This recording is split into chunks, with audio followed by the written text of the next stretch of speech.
I was abalone diving down in Esperance, and it's pretty remote. Like the kind of venues that we're diving in, driving a tractor out for an hour and a half down a dirt road, towing a 30-foot catamaran, beach launching, living in a caravan for a month at a time at remote locations. That's the kind of environment that we were ab diving in. When you're ab diving, you have a boat, then you have compressed air, and there's a reel with a hose that goes down, and then there's a diver attached, that's getting his air punched down through the hose. And it's not commercial diving where you have comms to the surface. It's kind of, a little bit more old school, not as technical. If you want to tell someone what's going on down at the bottom, you grab the hose, their air hose, and you pull it. When you certain amount of pulls is a certain amount of signals, as to what the heck's going on. There was this one day we'd been out at this location. Yeah, it's about 120, 130 k's east of Esperance. Been for a week, haven't seen anyone. And then old mate from South Australia, Greg Pickering, pulled up alongside us and got his caravan set up, and we were stoked to see another ab diver, pretty much. Jumped in the water. I was in my first dive for the day, and Greg and his boat were probably, I don't know, they might have been 500 metres away, maybe a little bit less. And then I'm underneath, and I've got these emergency pulls on my hose, and then instantly I'm going, okay, well, either my air supply is going to get cut off, so I need to do an emergency ascent, or there's something there that is, you need to get out of the water for. Right. And so you ascend really quickly, and as you're ascending, I like to spin so you can surfboard, sorry. So you can see what's going on, just in case something's going to hit you. And then as I was coming up, I've heard like this low noise, and water noise travels really far underwater, so you can hear boat motors. And I was like, Greg's boat is real close. And so I've got up on the deck, and as soon as I've hit the deck, Roo has gone, Greg's been hit. And I was like, oh, holy shit, how bad is it? Was it, because you're hoping it's a bronzy. At that stage, you're just going, I hope it's a bronze whaler shark. Sorry, smaller. They still get big, but it's not a white. Like as soon as you've had dealings with whites, it's just a different kettle of fish. They're a different animal. And so I was like, is it a bronzy? And he goes, I don't know. I didn't see him. And I've looked up, and Greg's boat's probably about, I'd say, half a K in front of us, hammers down, heading back to where we launched the boats. And then we've just started going for it as well. I've jumped on the sat phone, made a call to guy at the processor place, and I've just gone, hey, Greg's been hit. Get a chopper. All the questions get asked. How bad is it? I don't know. I haven't assessed it yet. Blah, blah, blah. Let you know when we know. Just get a chopper, Got a call halfway back. We're 15, 20 minutes, back to where we'd launched the boats. And it's like, hey, you're not getting a chopper.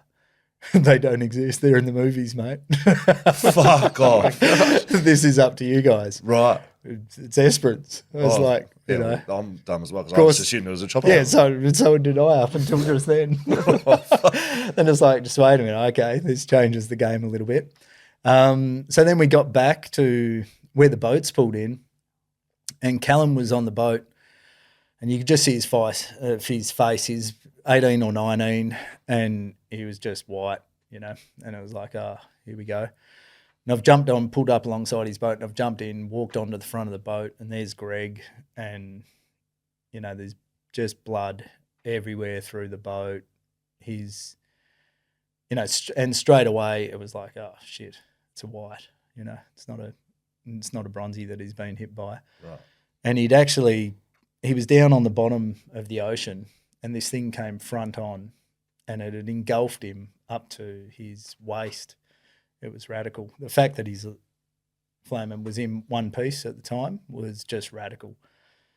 But, and the only reason he was in one piece is because we wear these lead vests. It's almost like a vest that you pull over, and it disperses the weight, so you can spend a long time in the water. Anyone who's done some diving or free diving, normally you have a weight belt that just goes around your belly, but when you spend extended periods of time, that really hurts your back. So we have these things, and it's a lead vest that covers all your torso. Then on the back, we have a bailout bottle, like a spare air bottle sometimes. So this thing had come down, grabbed him, but he wasn't in two pieces because of that equipment that we have on, or most ab divers have on. But as you can imagine, somehow he's got himself out of it. But their teeth, I don't know if you've touched white's teeth before, but they're like razor blades. They're triangles, and you just touch them and they're razor blades. So on the way out, he just got obliterated everywhere. I don't know how graphic here, but he's kind of, as the thing was chomping, it split him from his chin all the way through his nose, up through his eye. So his face was kind of open, splayed. Yeah, and then he had kind of a flip top head as well. Looks like like an Indian had kind of taken to him, kind of thing. And Callum had got him together as best he could. He'd got some gaffer tape and a shirt. Gave him his haircut back, put his flip top head back on a little bit, and kind of. So it's pretty radical. He had like a great white tooth snapped, and it was embedded in his eye socket. So he had this tooth like snapped in his thing, and we were there, and we just, the visuals are pretty radical. And then it was like, holy shit, there's no chopper. We are 120 Ks in the middle of nowhere, an hour down a four-wheel drive track. We've got to deal with this now and try to keep him alive. And I have it hard. Like he's alive at this time. He's alive. We ended up keeping him alive. So this is actually a really good story. So then we're on the beach and we got two boats and we got three guys, and pulling a boat out of the water with two guys is hard enough, let alone two boats. And so then we've got his boat, we've put it on a car, and we've actually got the boats out of the water quickly. It's quite often we decompress on oxygen when we come out of the boat to lower our surface times. So Greg, he's conscious at this time, and our rev meters are all just out of control. He's managed to kind of groan oxygen, which I didn't think of straight away either.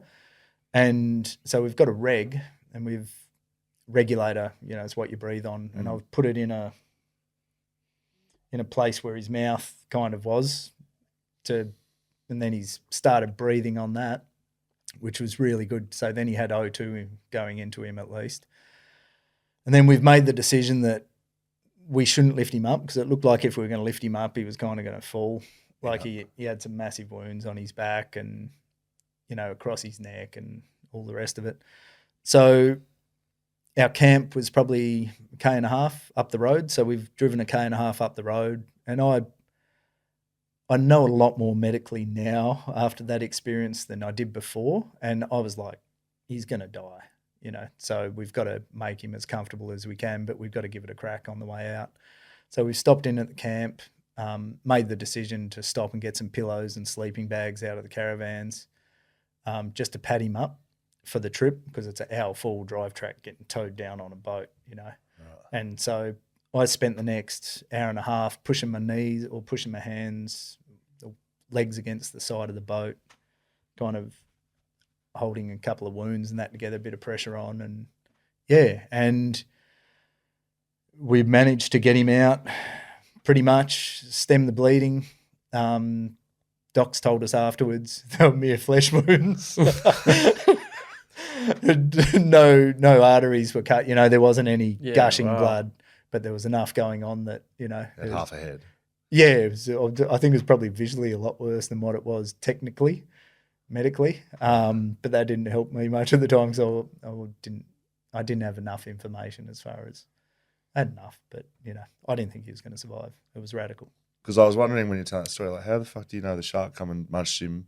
Because again, I thought that story finished with Greg didn't make it, but you've asked him what happened when the shark took him. Well, yeah, he didn't see it coming or anything. He was just on the ground, head down, knocking off abalone, and then he just remembers everything being black, and then he was 15 metres underwater too at the time when he got hit. And on the bottom, we always thought it was mid-water or on the top when we were going to get hit, but it was on the bottom, and then all of a sudden we've just gone, this sucks. We thought the danger zone was just there, Right. And I couldn't go in the water after that. that was radical. But we kept him live. They took him up to Perth. We flew up to Perth a week later and saw him in hospital. And it was one of the best things we could have done, because from seeing him how he was to in a hospital bed and functional, it was like, oh, this is awesome.